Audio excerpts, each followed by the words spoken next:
Controversias e incomprensión han causado los dichos del ministro de Justicia Teodoro Rivera referentes a los fallos de los jueces de la Corte Suprema que tienen directa relación con la libertad de los encapuchados, por ejemplo, parte de los temas que se han tocado. Y es momento de conversar sobre todo esto y nos encontramos con el vicepresidente regional en Santiago de la Asociación de Magistrados, Álvaro Flores, a quien le damos la bienvenida por estar junto a nosotros. ¿Cómo está?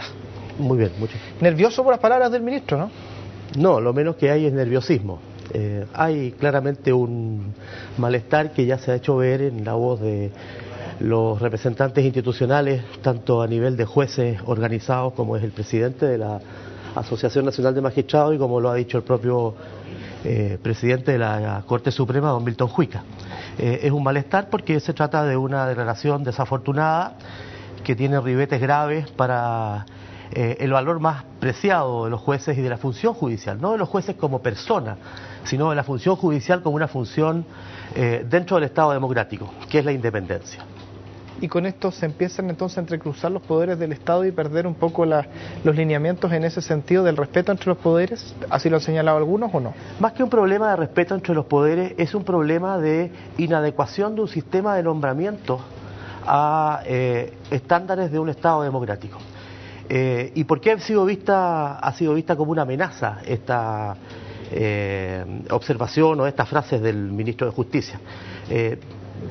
Con cierta perplejidad además porque se trata de un hombre de derecho reconocidamente en el foro como un especialista en derecho constitucional.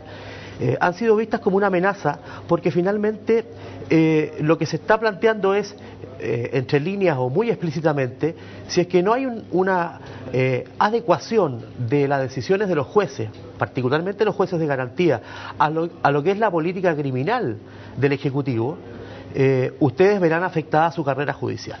Esa es la lógica implícita y explícita en esta aseveración.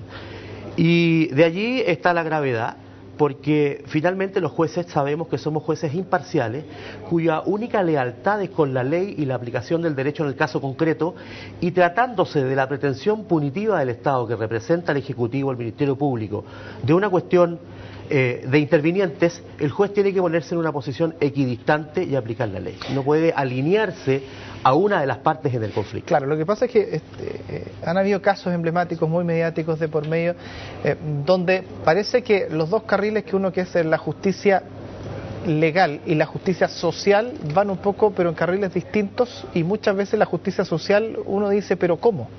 ¿Cómo a través de la justicia legal no se logra esa justicia social? Entonces, pero es esa diferencia, ¿el problema pasa por dónde? ¿Pasa por dónde? Porque aquí se le está poniendo ante el juicio a ustedes directamente. ¿O aquí hay un problema mucho más de fondo? ¿O aquí hay un problema mucho más de fondo donde ustedes son dentro o parte de este problema?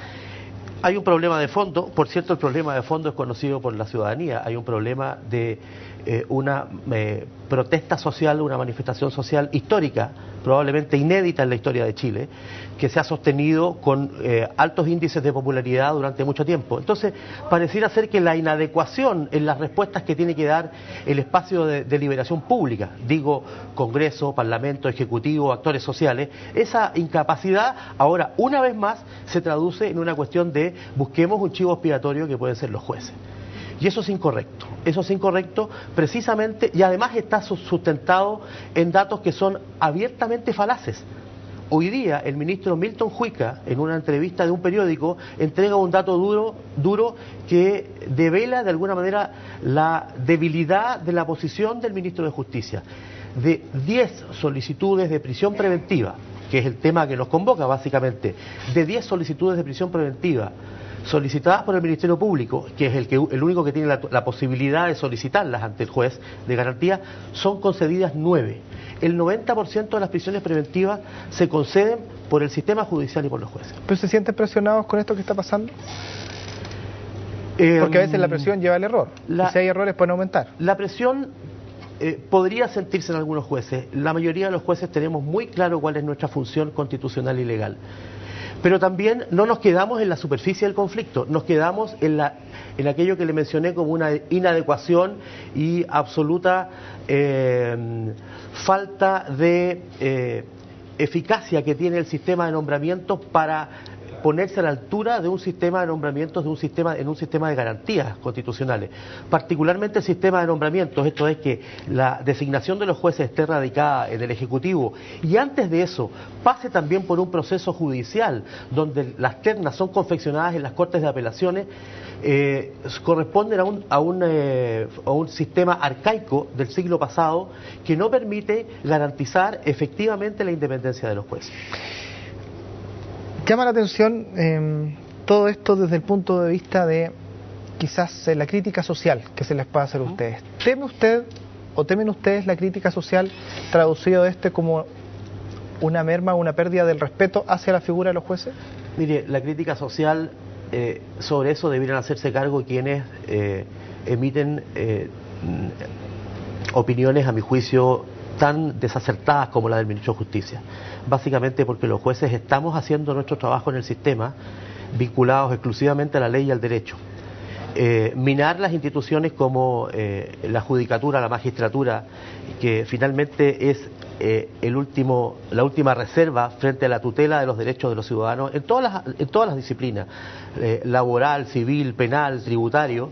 Minar esa credibilidad por una incapacidad de asumir un conflicto en el terreno donde debe asumirse, con las soluciones en que debe asumirse, de alguna manera ya estamos acostumbrados y estamos de alguna manera inmunes también a ese tipo de críticas, pero por cierto que afectan y tenemos que estar alertas. Por último, de concretarse esta idea, ¿qué consecuencias trae para el sistema? Esta idea devela de manera desembosada la intervención de un poder del Estado sobre otro, la inexistencia de estándares razonables en un Estado democrático de derecho y eventualmente podría significar una situación de conflicto permanente probablemente. ¿No logra entender la lógica del ministro al momento de la entiendo perfectamente. La lógica la entiendo perfectamente. El ministro ha develado algo que los jueces sabemos, que en un sistema inadecuado de nombramiento de jueces que debe reformarse y debiera ser parte del debate público, el ministro no ha hecho más que explicitar que desea jueces que se alineen a la política criminal del gobierno, y no va a encontrar jueces que se alineen a la política criminal del gobierno, porque los jueces tenemos claro que nuestra única lealtad es con la ley y la Constitución. Les quiero agradecer haber estado junto a nosotros. Gracias a usted. Que esté muy bien. Y nosotros de esta forma nos vamos a una pausa y regresamos con más noticias.